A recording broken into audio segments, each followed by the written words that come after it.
I am John Krause, and I am running for United States Congress. And I have my sleeves rolled up for a reason. I'm ready to go to work for District 1. And that's what I'm here to tell you about. First of all, I've done a little bit of research. Brenda asked me, she said, you know, can you bring some facts and figures with you? Well, Brenda, your wish was my command. As of November 13th this year, per the Bureau of Labor Statistics, number of unemployment will be 11.3 million. 7.9 million involuntary part-time. Just to give you a little information about the fellow that I'm running against, CAFTA. Let me see you raise of hands. Who remembers CAFTA? CAFTA was the Central American Free Trade Agreement. It was guaranteed and promised that there was no way our representative would vote on that bill. He did. He was the swing vote on that bill. That occurred back in 2005, and it was a midnight bill, H.R. 3045. It killed American sovereignty. It allows investor-state lawsuits. Foreign companies can override American laws and collect damages for lost profits resulting from laws. Let me see. I lost my own place here. Damages resulting from laws they don't agree with. Voted for similar agreements with South Korea, Panama, and Colombia in October of 2011. South Korea trade agreement between April 2012 and March 2013, U.S. domestic exports to South Korea fell $3.5 billion, while imports from South Korea increased $2.3 billion. Thus, the bilateral U.S. trade deficit with South Korea increased $5.8 billion. Cost more than 40,000 U.S. jobs, most manufacturing. The source was Economic Policy Institute. 2005, I already discussed CAFTA with you. United States-Colombia Trade Promotion Agreement implemented Act H.R. 3078. United States-Panama Trade Promotion Agreement implemented H.R. 3079. And the United States-Korea Free Trade Agreement implemented H.R. 3080. Let's start with Obamacare. I've heard a lot of y'all talking about Obamacare tonight. We need to repeal it. Can we repeal it? Not yet we can repeal it because we don't have a Senate that will support a repeal in any language that the Congress submits. You know that, I know that. Then we've got a president that would stop and squash and kill any efforts to repeal. You know that. So what does that tell us? In 2014, we need to load up the Senate with Republicans, not rhinos, I said Republicans, that will work with the House in repealing Obamacare. Kind of like we discussed the tentacles of an octopus we mentioned on your show the other day, chopping off the arms one at a time, defunding sections of it. They tried a defunding thing. That didn't work out too well, as we all know. What we need to do, folks, is we need to really get our government back. Back in 2010, I ran for United States Congress, and I stood before a lot of you, and I told you, if you go back out and re-elect a career politician, you're going to get more of the same. Here we are 4 years later. We got no representation, no leadership, no backbone in Washington, D.C. from the Republicans. That's obvious. It's time to get rid of them. It's time to step up to the plate and put real, true Republicans in office that want not only their party back, but their country back. Most people in this room are Republicans. Most people that I've talked to in the Tea Party groups are angry Republicans. They feel the Republican Party has left them. I feel the Republican Party has left me. I joined to become a Reagan Republican. I went home and told my father when I registered to vote that it was all set up. I voted and registered as a Republican. He told me, pack your stuff and get out of my house. I said, Dad, I don't live here anymore. I got a wife and baby at home. He says, then just get off my property. Dad didn't talk to me for 2 years after that. That's what it meant to me to become a Republican, because Ronald Reagan made me proud to be an American. Forget about the parties. I was proud as an American every time I heard a Reagan speech. He made me feel like I was important as an individual. A key to the United States of America's way of life. And I've lived that way of life all my life. When I was a young iron worker and I got laid off from work, I went and bought a core drill. And I asked the boss man that was running the job site, I said, listen, I don't have a job, I got a kid to feed. I used my last paycheck to buy a core drill after talking to the guy over there you're paying $8 an hour to. I said, I'll drill every one of the holes in this garage job you got coming up for $1.25 each. He said, you sure you want to take that on? I said, sure do. I went and I worked that job from sun up to sundown. And I got all those holes in that parking garage drilled in a week. I also went the extra step and put in hand railings that were all stacked up. Because of my ironwork experience, I could understand blueprints, and I knew which hand railings went to which sections. And I got a guy to help me after hours that I was willing to pay, and we unstacked the hand railings and put them in.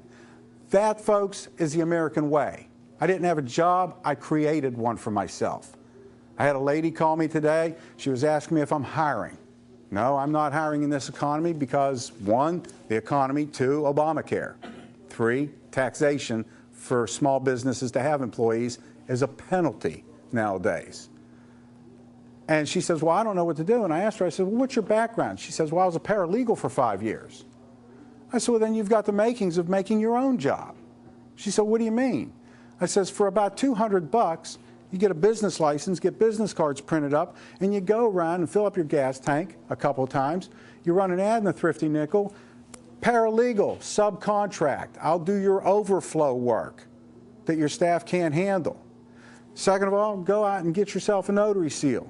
Now you can go notarize things for people. Third of all, do non-attorney contested divorces legal papers, just like Ida's Forms in Pensacola used to do. She told me, she says, I love you. I said, why do you love me? She says, you just told me how I can make a good living for me and my 4 kids. I'm a single mom. I said, yes, ma'am. That's the Republican Party vision and platform that made me join the Republican Party. Accountability, self-worth, and go out and do it. Nobody's going to give you anything. They don't owe you anything.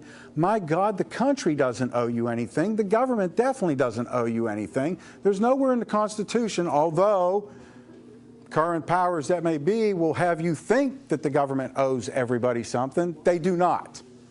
We as Americans owe it to ourselves to make our ways through life. The only thing the government owes us is to protect our borders and our freedoms under the Constitution of the United States. I don't think anybody will argue with me on that. Do you? The states, Constitution, Convention, definitely. I'm in favor for that. Repealing Obamacare, I'm in favor of that. Getting rid of the EPA, getting rid of the Department of Education, not fast enough, not soon enough. You want to save money and cut the deficit? Well, I'll tell you where we could start, by cutting every agency in Washington, D.C. that is in conflict with the United States Constitution. Let the states run the states, the federal government, do what you're supposed to do according to the Constitution. Our leaders or our representatives, or better yet, our comedians that we have sent up there, we keep re-electing them. They tell us the same rhetoric every election time, and guess what? They only come back to punish us, including our own. We re-elect you, you punish us. You voted for CAFTA, you were the swing vote. You were the deciding vote on CAFTA, and you voted it after you told us you wouldn't vote for it. We've got to reunite the Republican Party, folks. We've got to pull it all together. And we've got to put people up there that have a conscience. Servant representation. Servant leaders. That's what we're lacking. I'm here tonight, and I sat in that corner, and I listened to everybody, what they were saying, and what they had to say, and what their concerns were. And at the Pensacola Interstate Fair for 11 days, getting 800 petitions signed, I asked folks, email me, talk to me, tell me what your concerns are, because I want to be plugged in. I don't ever want to lose sight of what the people need. Because guess what, folks? If elected your congressman, or when elected your congressman, I will never, ever tell you I'm going to do what I think is good for you. I need to be doing what you tell me is good for you. That's the bottom line on that. And that's where the direction that I want to take Florida District 1. I want to start a revolution in the halls of Congress to save any revolution that might start in our streets. That's what I'm all about. It's time to take back our government and take back our party, because I'll tell you what, the longer we let it just go the way it's going, until we all stand up and make our voices counted and heard for, it's not going to happen, folks. We're losing the battle up there because we have weak people. We have lack of leadership. It's not there. And I'm tired of casting votes for politicians, career politicians, that continuously punish us. And I think y'all know what I mean by punish us. We could have had things coming to our district over here after Ivan and Katrina tore everything up. Who was here during Ivan? Who was here during Katrina? What stopped at the state lines, Florida and Alabama? Job growth and expansion, because Alabama, Mississippi got all kinds of federal tax cuts to bring industry into their areas. But our leadership said we don't need that in our district. Therefore, if you go to Pensacola and look for a job, you might as well go by the Ross Perot playbook. We're raising chickens and making potato chips. He was right, because they sold us out. Who do they work for? They're not working for us in District 1 of Florida. We know that. We know that when sequestration hit us. The Blues were grounded and canceled, but we were told that we needed to cut back. That was $39 million a year to fund the Blue Angels. But guess what, folks? There was a lie. We were lied to. The Blue Angels were still flying to keep their certifications and their hours going. But yet we were being punished. The shows that canceled on the beach because of the Blue Angels not being there, billions of dollars were lost. And that was local economy tax-based funding to keep our property taxes low, to keep our sales taxes low, to go to our school boards and everything. And guess what? They were stripped away from us. We had a regular air show, and I believe the figures that came to me was $130 million in tax revenue was lost. I'm still double checking that, because that's a lot of tax revenue for Escambia County, and whatever overflow goes throughout the whole district. But folks, I'm here to tell you tonight that I need your help, because I'm one guy. I can't do this without your involvement. I cannot do this without you getting behind me and rallying. I don't know about you, but I'm tired of being punished for re-electing the same guy to represent us year in and year out. And we only see the guy when it's election time. We only hear about him at election time. And it's the same cookie-cutter answers to our questions. I haven't heard any new ideas. I haven't seen anything supported that's been drafted and put out there, except for naming post offices over a 12-year career. Folks, I don't want a career in Washington, D.C., and I say it on video, and I say it with my hand on the Bible and an oath up to God. I don't want a career in Washington. I'm an entrepreneur. You can't tie me to a desk that long. You'd kill me. I want to get rid of a career politician that continuously punishes us after we support him, because he's not working for us, folks. Go to the website, go to the elections websites, and look and see who the campaign contributions come into from. This guy's telling us to eat beanie weenies while he's having $2,200 dinners. I like beanie weenies. My kids like beanie weenies. My grandson loves beanie weenies. But don't tell me that's what I have to eat while you're eating $2,200 dinners at Ruth Chris.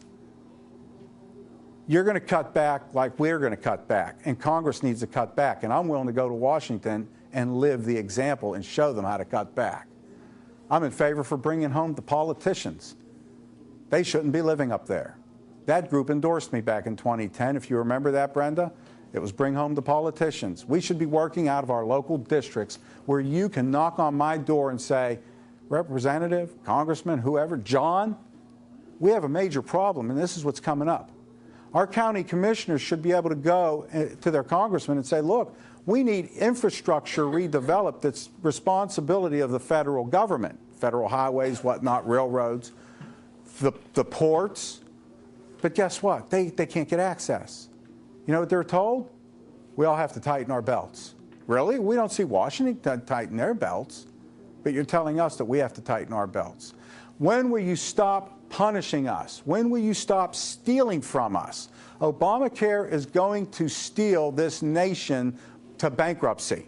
You know what? Obamacare, like you were talking about, it's designed for a one-payer system in the ultimate end of the road. That's what they're pushing us for. That's what they want. You know what I say? Let's take down the interstate commerce laws that regulate healthcare providers. Let's wipe that out. Let's let the insurance companies create price wars. The best premiums, the best packages, the best services gets the business. That's the American way, is it not? Private sector. On my palm cards, I say replace Obamacare. Replace it with what? Private sector. Let them compete. Let them have first quality service for the best premiums. You can't go wrong. Nothing was broken with our insurance industry except for the corruption. And where'd the corruption come from? Regulation, regulation, regulation. Get rid of the regulations, let them compete on an open market. Blue Cross Blue Shield, stay right where you're at, baby, because I love you and I don't want to lose you. The other day I was listening to Huckabee. He had a caller call in. This lady, she had received notice that she is losing her Blue Cross and Blue Shield. But the benefits that she was being forced to take, she didn't need. She didn't have a need for these benefits. She was too old to have children. She didn't need other certain cares or anything taken care of in the benefit packages that she was already paying for that was suiting her just fine. But turned around and said, well, your package doesn't qualify anymore under the guidelines of Obamacare, so you're going to lose it, and you're going to have to apply for this. Guess what? What she was applying for was 3 times more expensive than what she had. So it's like, so now you're ripping insurance policies away from people that are working hard. Val, what do we pay? Almost $629 a month for our Blue Cross Blue Shield? And it's a Cadillac policy, but we're waiting any day for them to come back and say, it's not good enough. Well, the crap you're selling definitely ain't good enough. It's bankrupting poor people. It's bankrupting middle class. It's going to wipe out the middle class, and that's what they want. They don't want a middle class, folks, and we're the middle class.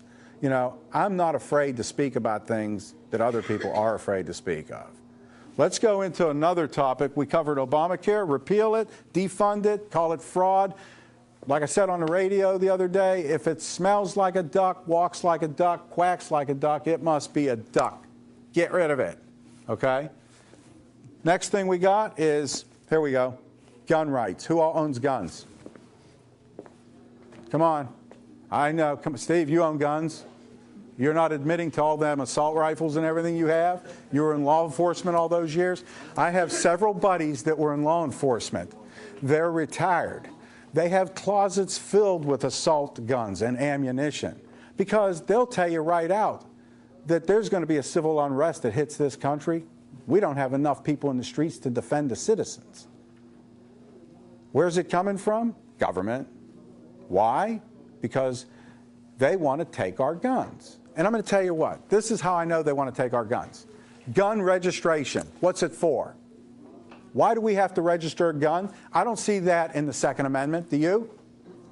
Where is it in the Second Amendment we have to have gun registration? Gun registration is to know where the guns are, who has the guns, so they can go confiscate the guns like they did in Europe. That's what gun registration is for. Concealed weapons carry permit? I never seen that anywhere in the Second Amendment, Steve. Have you? Do we have to have a concealed weapons carry permit? Don't we have a right to bear arms? Why? How many people in this room know why the Second Amendment exists in the Constitution? How many people know? How many people don't know? It's not for us to protect ourselves against the guy across the street, folks. Although that can happen. That can happen. It's to protect ourselves from a totalitarian government. That's what it's for. The forefathers had enough hindsight to say, listen, armed citizens are the best protection for this country. Matter of fact, the Second Amendment is the original Are you ready for this? Homeland Security. I saw that on a bumper sticker the other day. I loved it. I said, wow, I got to get one of those. Okay, so there's our Second Amendment rights. Why are we even discussing it? And it seems like every time you turn around, the Second Amendment is on the table. Somebody's squawking about gun rights and everything else. You know what? There's so many more other important things that you need to focus on in Washington. You leave my damn gun alone, okay? How about getting jobs back to the U.S.? Huh? We're losing jobs left and right because of all these free trade treaties and everything that they're doing. And I just want to back up a little bit. Mr. Obama and Mr. Kerry has no business making treaties with the UN. That's the Senate's job, not the President and the Secretary of State's job. Although the Senate will probably not ratify it anyway, which is good. But I'm sure they'll hang it on a shelf until they can buy a Senate that will ratify it. Keep that in the back of your mind. But we've got to do something where we've got to get jobs coming back to this country. Those are the people those are the companies that need the tax breaks. You keep our people working, you get the tax breaks. I'm in favor of fair tax. Who wants fair tax? Come on, folks. How could you not want fair tax? You pay the tax when you spend your money. Okay? I'm tired of them. My daughter comes home with her paycheck. Well, she don't live with me, but she told me about her paycheck. And it seems like a third of her paycheck has gone in taxes. And then she still owes the IRS money. She's a single mom. How much are you going to get from her? But you want to know something? It didn't start with Obama, did it? It started long before Obama, didn't it? Because we keep re-electing career politicians that keep promising us everything, telling us what we want to hear, and then they turn around and do what? Punish us. I want you to go home tonight and constantly think about being punished. We all grew up in households. I'm old enough to remember getting a barber strap. Punished. Okay? I don't need the barber strap beatings from my congressman, for crying out loud. Okay? Save that for the misbehaving child if you don't go to jail. So, or the dog if you don't go to jail. God help us if we have any discipline in our lives or in our houses or in our kids. Because again, government intrusion into our houses, into our schools. I remember my gym teacher, Mr. Abrams, told me one time, he says, listen, the kid's bullying you around. Meet me here in the gym after school, put on boxing gloves, and I'll let you two go at it, and then you can kick the tar out of him. Okay, Mr. Abrams, I'll do that. Gym class comes up, this kid said something derogatory about my mom. Oh, all bets are off. Guess what? I got stupid. I beat the kid up in the middle of gym class. I just went off on him. Mr. Abrams had a paddle this big. It was red with 5 holes in it called the Board of Education. Not only did Mr. Abrams introduce me to the Board of Education, when he was done, Dad also introduced me to the strap of education. And you want to know something? I think I turned out all right, folks. Never laid a hand on my daughters. All I had to do was look at them sideways and say, young lady, get your butt parked. That was it. But you see, we've lost all that. We've got a government that's so intrusive, they want to tell us how to raise our kids, what to teach our children. We don't need no Common Core education in our schools. We need old-fashioned school principles that are dictated by the local school boards and by the PTAs and by the parents in that area to determine what's best for their children, not some bureaucrats sitting in Washington, D.C. in the Department of Education making $250 grand a year and getting bonuses while being a civil service worker. Okay? We don't need that. It's time to rip it out. It's not constitutional. I think Lamar will agree with me on that stance. Okay? And I hope a lot of you will agree with me and see where I'm coming from, because I have a heart that's sincere. And I'm going to tell you why, folks. I came up here in 1989 from Tampa, St. Pete, working for insurance companies. Private investigator is what I do. And I used to catch people committing fraud on insurance companies. I got a bad back, but I got a fishing boat, and I'm going fishing. Or I'm carrying this big cooler. And I fell in love with Pensacola and Fort Walton. I worked in Fort Walton, too, for a PI up here when I first got up here, Eddie Carmichael. God rest his soul. Eddie was a good man. I love him like a father. He's not with us any longer, but he was good to me. And he taught me a lot. And he taught me when I opened my first agency, when I first opened my private investigative agency up, I went into criminal defense and personal injury work. I got tired of sitting in my car on 100-degree days. And I wanted to think a little bit. And Eddie taught me, he said, listen, he said, there's one thing you're going to take with you no matter where you go in life. And when you pass away and leave this world, there's one thing you're going to have that you didn't bring into this world with you. Who can tell me what that is? It's your integrity. Everything you stood for. Everything that made you what you are. Is the person in the back of the funeral parlor going to say the guy was a no good bum, to put it nicely, or is he going to say that guy was a stand-up guy and he was true to his word? That lady that I talked to today with 4 kids, single mom, when I told her all the keys to making life better for her, she's collecting $76 a week on unemployment, can't get child support payments because the state is just so overwhelmed with bureaucracy. She told me, I love you. Because guess what? You didn't give me a fish. You gave me the equipment to go get the fish. And that's the Republican way. That's the Republican message. That's the way it should be. All this bureaucratic handout stuff, we need to repeal it. We need somebody to go to Washington that can repeal stuff and not rubber stamp stuff. You're not doing your job if you're rubber stamping yes on every bill that comes across your desk. How about repeal? The power of repeal.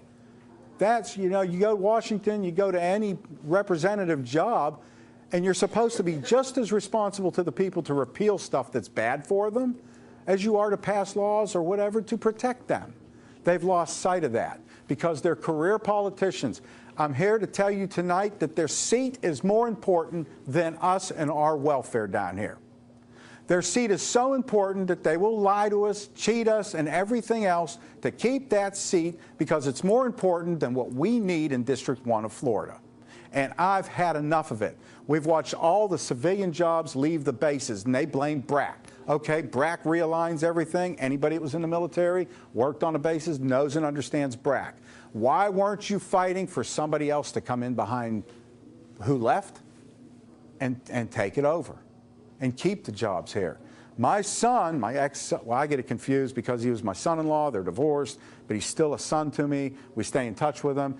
He got out of the Army as a sergeant after 3 tours in Afghanistan and 2 tours in Iraq because he couldn't get a job here where he comes from. He took a job with Raytheon and went to Japan. Now he's talking about taking my grandson to Japan. My 2-year-old grandson. I got a 15-year-old learning how to drive. He's dangerous, but he's doing a great job.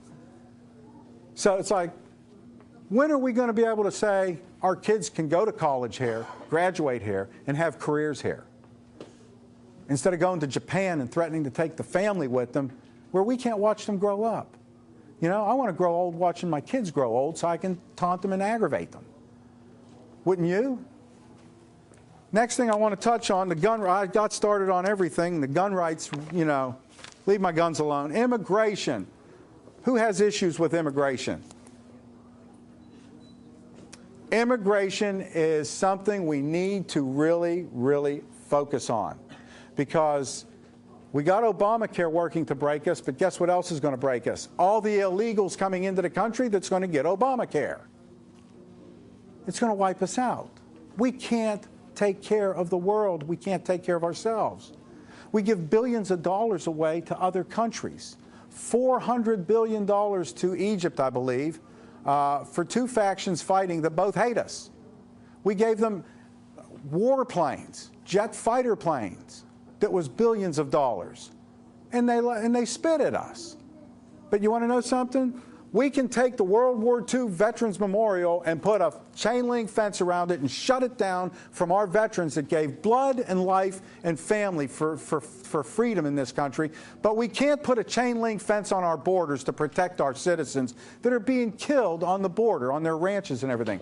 We're at war, folks, and guess what? The war is on our borders, and that's where we need to put military at.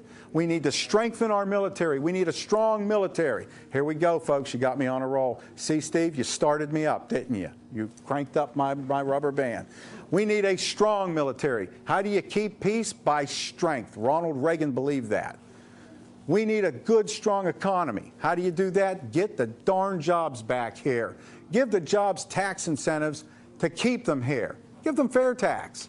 Stop taking all their employees' paychecks and income taxes and everything else, excuse me, to turn around and, make them leave the country. They should be staying on our shores. Everything we've developed, technology, refining and developing fuels, oil, everything, we give it away to other nations and then we buy it back at exuberant prices. Folks, it has to stop. It really has to stop. Where does it stop? How about it stops right now? Florida District 1, vote John Krause into office. Let's get rid of a career guy. I'm not going to be that career guy. I'm going to go up, I'll do 2-3 terms maximum and get home. I've got a business. I'm an entrepreneur. I love this area. I want to see it flourish and grow with jobs like it once did before. I thank you for your attention. I know it's getting later. I wish I had more time to go on. I'm willing to take some of your questions. Just don't make them too difficult because I've been thinking and it's been a long day. So thank you very much and God bless you all and God bless the United States of America. Any questions? I was waiting for you, Steve. I don't know why I keep calling you Steve. It's okay. Steve's been on my mind lately, but go ahead. I know you hang around with the guy religiously. I was just wondering, John, you've made it clear that you're against Obamacare, that you'd like it to be repealed. Gone. Your little handout here, it says replace. Yes, with free enterprise. I just explained that. Okay.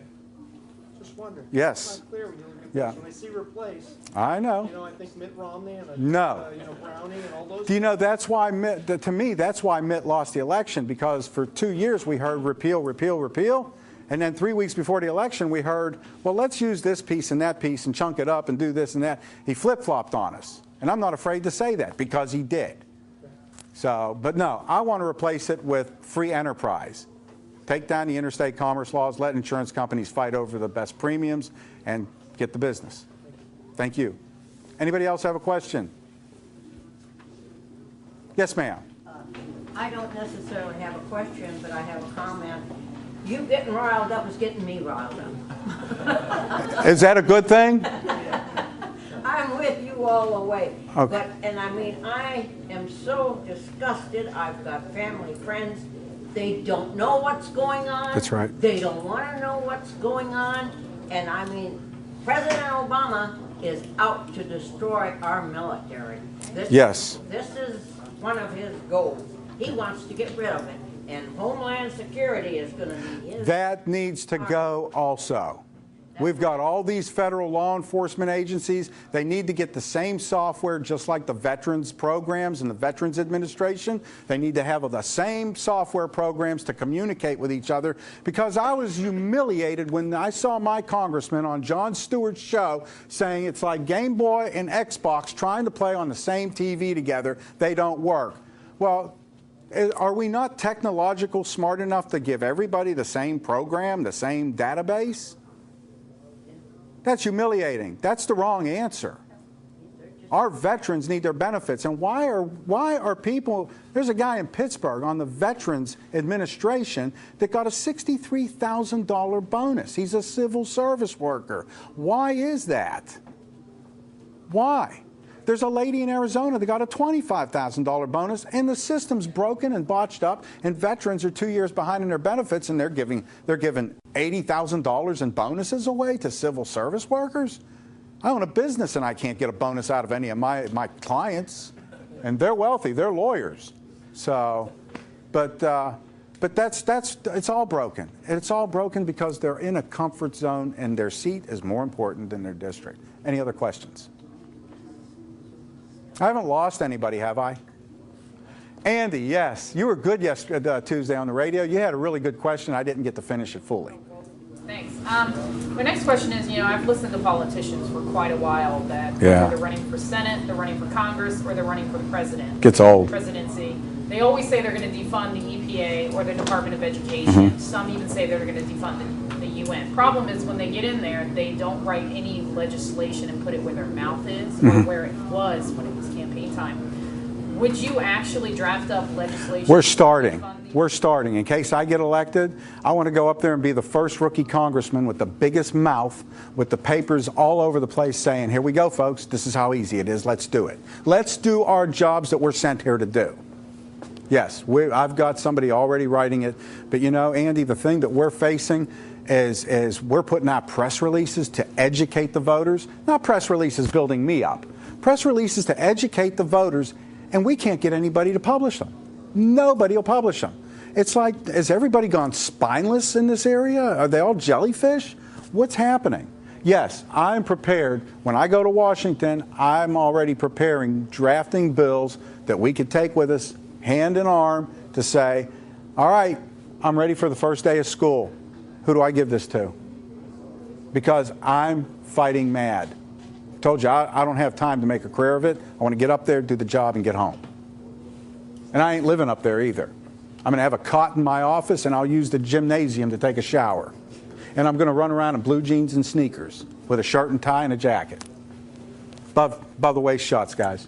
Anyway, did that answer your question? Yeah, that's fine. Any other questions? Oh, come on. I know you're just dying to throw something at me. Wow. Vote for me next August. Right now, I need everybody to go to my website, Krause, spelled with a K, #4congress.com. It's on my palm cards. Please take one. I need petitions, or I need 26 people to write me $500 checks to put my name on the ballot. If you're fed up with the business as usual in Washington, D.C., tell your friends, your family, your neighbors, your uncle, your dog, your cat, everybody, that there's a new kid in town. He's on fire. He wants to serve us. He wants to do right by us. Give him a shot. Give me that shot. That's all I ask you. Again, I say God bless America. God bless you. God bless District 1. And please think of me, John Krause, for United States Congress. Thank you.